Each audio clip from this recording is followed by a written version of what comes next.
In this conversation, I'm going to unpack the first right in my 5 rights system. If you're not sure what that is, just go to gavinadams.com, read a lot about it there, and I'm going to unpack a lot of this over the next several conversations as well. So you can follow along on the blog or here on the podcast. Now, this is a critical conversation for every church, and here's why.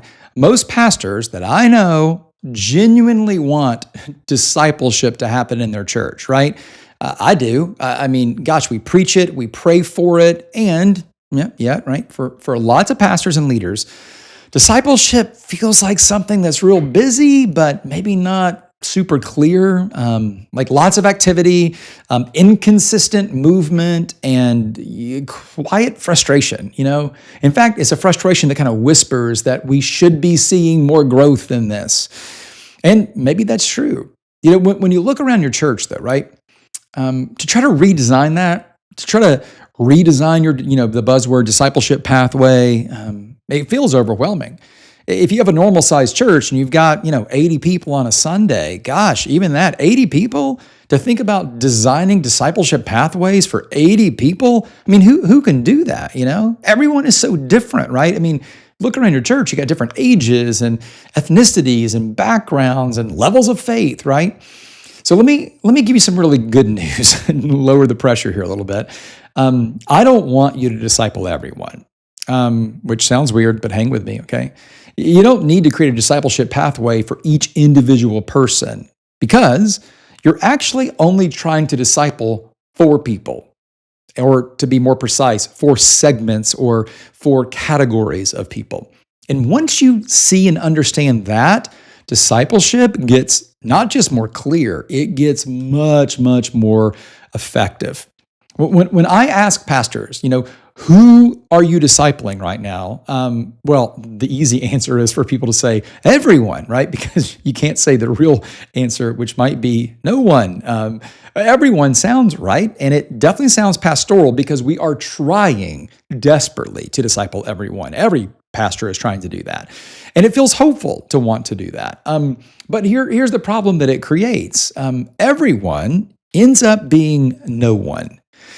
Trying to do one thing for everyone, you end up doing nothing for everyone because everyone isn't the same one, right? Every person in your church is unique, as we said. They are different. They have different levels of spiritual maturity and backgrounds and church experiences and personalities and ages and family of origins. And it's just so complicated, right? So think about it this way, right? When everyone gets the same message at the same time in the same way, discipleship, it really becomes very vague, right? New believers, they don't really know where to start yet. A growing believer, they don't know how to make progress on their own. A mature believer, maybe they don't even know where or how to invest in others in or through your church. When we can begin to figure that out, man, church leadership becomes so much better because we begin to accomplish our mission, which is the Great Commission. So think about your church just right now for a minute, right? You already, I bet, know or feel this intuitively. You have people in your church every single Sunday, right? Who are beginning to explore faith. Maybe they're not believers yet, right? But they're there because there's something about church or faith or their brokenness in their world or life, or there's some reason, but they're curious, and they're beginning to explore what a different kind of faith would look like. You probably have people in your church who are, eager spiritually, but they just don't have a lot of experience, with faith yet. You probably have people who are serving faithfully, right? But maybe they just don't have as much of a challenge as they need. They need more challenge. And then you got people who are ready to multiply their influence, and they're ready to be a disciple who is making, disciples. And of course, treating all of these people the same isn't helpful for any of them. It's really an alignment conversation for each of them. Most people in your church, right, they're not resisting growth, but if their growth stalls, it's probably because what we have offered to them wasn't right. The message wasn't right, the timing or the way, or the next step. So Here's some good news for you. There is a much better way to think about discipleship, and it isn't going to add a lot of new things to you. In fact, it may subtract some things from your church. And the better way to think about it, it really begins with that first right, the right person. How do we categorize people or segment people in our church? Now, every church is already discipling 4 groups of people. And when I teach this to churches, I like to describe it this way. Now, this may be new to you, okay? So, and this is going to sound way too simplistic, okay? I totally understand that. But just go with me for a minute, because I think this visual really helps us understand the individual who is sitting in the church, okay? So if you take a number line, let's say it goes from -10 all the way to +10, -10 to +10. If -10 is Satan and +10 is Jesus, and it's 0 in the middle is kind of like conversion, or the minute we place our faith in Jesus, or Jesus gives us faith, however you do that in your theology, okay? If 0 is the moment we become a believer, a Christian, everybody in the world, right? And in your community, in your church, is somewhere on that number line. We're all somewhere between -10 and +10. Now, you're probably already thinking of people who are -9s, right? So everybody's between that group. Now, this is important. Individually, you as a Christian, individually as a Christian, can reach as far back into that negative number line as you want to and engage relationally, engage in faith conversations. Now, the -8, -9, they may not be very open to any of this, right? But they may become open over time as they engage with you, right? We've studied this. We know what it looks like for a person who's not a believer to begin to like a Christian, trust a Christian, become curious about the way the Christian lives and loves. All of that is certainly valid. We have research to back this up. However, when it comes to your local church, and this is what we're doing, we're leading local churches, right? We don't have a lot of -9s walking through the doors of church. We don't have any -9s probably even watching online or looking at your Instagram, okay? So a -8, -9, they're probably not interested in church at all. Now, they could be eventually, but it's only by an individual Christian reaching back, not in an organized way. So when we think about our local church, that number line shrinks a little bit for our discipleship pathway. We really are looking at people who are about -3 to +10. That's about the spectrum of people that we're going to see walk in through the doors of our church and probably even engage with us digitally. If they're a younger person, checking out your Instagram reels before they see your grid, or maybe watching online. If they're a little bit older, Googling your church, going to your website, and maybe watching a service or something online. -8s aren't probably doing that. But once they get to be about -3, that's when we begin to see some of these people walk through the doors or engage, right, with you in the local church. So here's what this means. Our discipleship pathway begins with about -3 people. And as the Great Commission, would say, we are commanded to go and make disciples, which means it's evangelism and growth at the same time. It's all one. So we want to reach back and create a pathway that begins about -3 and can move people incrementally forward all the way to +10, although we know no one's ever going to get to +10. But think about it like Paul said, it's the renewing of our minds. We're trying to create that kind of pathway that directionally is heading towards +10, beginning at -3. Okay, with that number line in mind, let me unpack the 4 categories. The first category is our -3 all the way to 0. These are non-believers, and we're going to call them seekers for obvious reason, right? A seeker is someone who is curious. However, they are very cautious. We're going to unpack this a lot in the next podcast, okay? They're curious, but they're cautious. And what they really need is some clarity from you, but they also need confidence through trust. We're going to unpack that a lot in the next conversation, okay? But that's the first group of people. They're seekers. They're not believers. -3 to 0. The next category, we're going to call them students. A student is a person who is a believer, right? But they're a new believer. Think of them on the number line. And again, please hear me say this.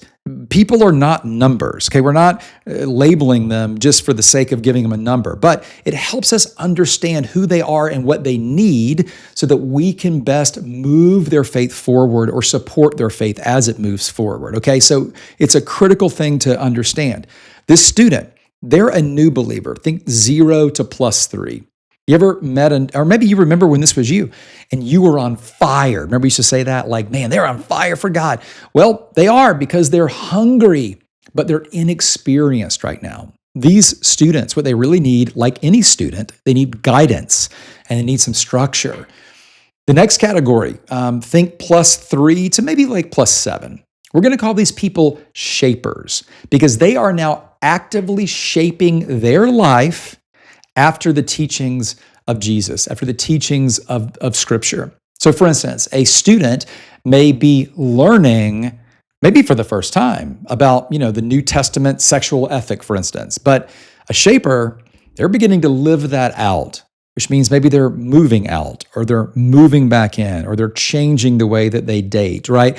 All of that is a part of shaping their life after Jesus, becoming more Christ-like in their day-to-day life. So these people, they're active, right? And they're committed, even more active and committed as they move from 3 to 4 to 5 to 6 to 7. But they need some challenge and they need to have some ownership. That's what's going to help them continue to grow. And then our last category, think +7 all the way, again, nobody's getting to 10, but in that direction, okay? And there's probably not as many of these in your church as we wish. We're going to call them stewards because they are stewarding the gospel in this generation, in this season, in your church with you. They're the most mature people and they're very faithful. And by the way, they're ready to invest in others and multiply that impact. So what I love about these categories is that you don't have to manufacture any of these people. They are already sitting in your church. Now, they're not sitting in equal numbers, right? 25% of the people aren't, category 1, right? But you have each of these people already in your church. And the difference between a stuck church and a growing church is whether pastors can intentionally build around these 4 realities, okay? So once you begin to name who you are discipling, the right person right in front of you, the pathway for each category, right, and for each for the entire thing begins to form logically, but also intentionally.